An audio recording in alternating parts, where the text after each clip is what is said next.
আজকের এই ক্লাসে আমরা একটা প্যাসেজ খুব সহজভাবে আমরা ইংলিশে ট্রান্সলেট করব। দেখো আমরা এখানে প্যাসেজ একটা বাক্য লিখেছি কেন? কারণ দেখো আমাদের যাতে ট্রান্সলেট করতে সুবিধা হয়। প্যাসেজটা কি? রফিক তার প্রিয় ঘড়িটি খুঁজে পাচ্ছিল না। সারাদিন খোঁজাখুঁজির পরও ঘড়িটি কোথাও পেল না। হতাশ হয়ে বিছানায় শুয়ে পড়ল। হঠাৎ হাতটা বালিশের নিচে গেল আর সে অবাক, ঘড়িটি ঠিক সেখানেই ছিল। দেখো এখানে প্রত্যেকটা বাক্য আমরা খুব সহজভাবে, দেখো উপরে যে ছবিটা আমি দিয়েছি জাস্ট এই গল্পটির পরিপ্রেক্ষিতে। দেখো এখানে রফিক তার প্রিয় ঘড়িটি খুঁজে পাচ্ছিল না। তাহলে এই যে খুঁজে পাচ্ছিল না, এটাই ভার্ব। কে পাচ্ছিল না? দেখো ভার্ব পেলাম, কে বা কারা দিয়ে প্রশ্ন করব, করলে আমরা উত্তর পেয়ে যাব। কে না? রফিক। তাহলে আমরা সহজে কি করব? রফিক ফার্স্ট টাইম বসিয়ে দেবো। রফিক, ওকে, রফিক। এই যে পাচ্ছিল না, যেহেতু পাস্ট অ্যাকশন অতীত হয়ে গেছিল, তখন আমরা কি করব? দেখো রফিক পারেনি, সেখানে আমরা ক্যান নট ব্যবহার করতে পারি। যেহেতু পাচ্ছিল না প্রেজেন্ট টেন্স নয়, পাস্ট টেন্সে, সেহেতু আমরা এখানে কি করব না কুডন্ট অর্থাৎ কুড নট ফাইন্ড। আর ফাইন্ড মানে কি? খুঁজে পাওয়া। খুঁজে পাওয়া কি? ফাইন্ড। আর যেহেতু এখানে ক্যান থেকে কুড করেছি, তাই এখানে এটা V1 লিখলাম। ঠিক আছে? রফিক কুডন্ট ফাইন্ড, রফিক খুঁজে পাচ্ছিল না তার প্রিয় ঘড়িটি, ইজ ফেভারিট ওয়াচ। ওকে, দেখো সারাদিন খোঁজাখুঁজির পরও ঘড়িটি কোথাও পেল না। দেখো এই বাক্যে কি কোনো সাবজেক্ট আছে? সাবজেক্ট নেই, কিন্তু কাকে বলা হচ্ছে, কার কথা বলা হচ্ছে? এই যে রফিকের কথা বলা হচ্ছে। আমরা একটা নাম বারবার না ব্যবহার করে আমরা কি করেছি? এখানে সাবজেক্ট এখানে ব্যবহার করিনি, কিন্তু প্রোনাউন ব্যবহার করব। অর্থাৎ সারাদিন খোঁজাখুঁজির পরও ঘড়িটি কোথাও পেল না। কে? সে বলতে রফিক। হি সার্চড অল ডে। দেখো হি সার্চড মানে কি? খোঁজাখুঁজি করল সারাদিন, অল ডে।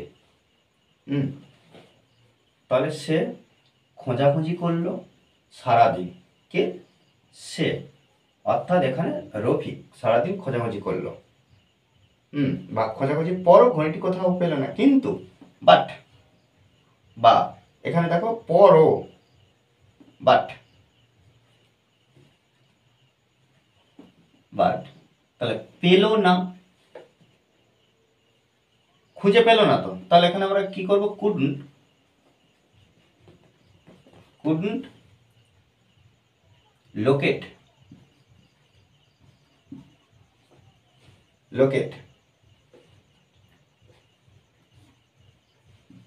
ইট এনিওয়্যার।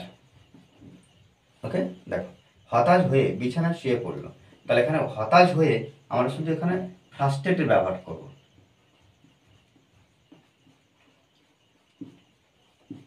ফ্রাস্ট্রেটেড, হতাশ হয়ে বিছানায় শুয়ে পড়লো।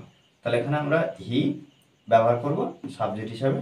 হি লে ডাউন অন হিজ, তার বিছানায়। সে শুয়ে পড়লো তার বিছানা, অন হিজ বেড। ওকে, দেখো হঠাৎ হাতটা বালিশের নিচে গেল। সাডেনলি হঠাৎ, হাতটা মানে কি? তার হাত। হিজ হ্যান্ড, তার হাত কি? নিচে গেল মানে কি? ফসকে স্লিপ খেয়ে গেল। তাহলে হিজ হ্যান্ড স্লিপড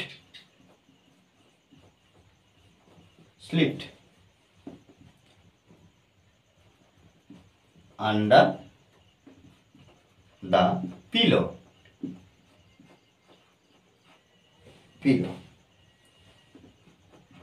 অ্যান্ড তাহলে আচ্ছা কি না? বালিশের নিচে গেল। এই পর্যন্ত দেখো আমরা his hand slipped under the pillow, বালিশের নিচে গেল। আর সে অবাক হলো। অবাক মানে কি? অবাক হয়ে গেল। তাহলে অ্যান্ড হি ওয়াজ সারপ্রাইজড।